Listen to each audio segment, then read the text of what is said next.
किस्मत से जिनके घर में भी आती है बेटियां, किस्मत से जिनके घर में भी आती है बेटियां, रहमत खुदा पाक की लाती है बेटियां।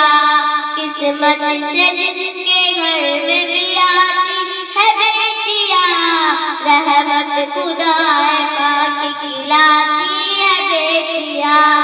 एक अजनबी के घर को बसाने के वास्ते, एक अजनबी के घर को बसाने के वास्ते, वालिद के घर को छोड़ के जाती है बेटियां, वालिद के घर को छोड़ के जाती है बेटियां।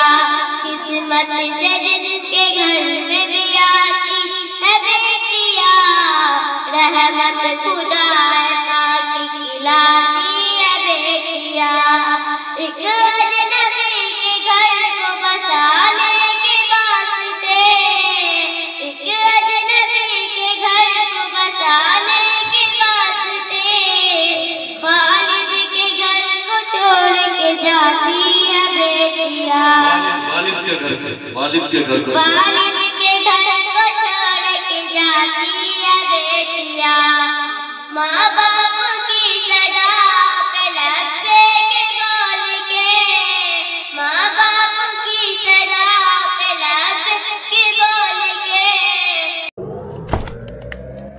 इसी तरह की और वीडियोस पाने के लिए एजाज हाशमी नदवी को सब्सक्राइब करें।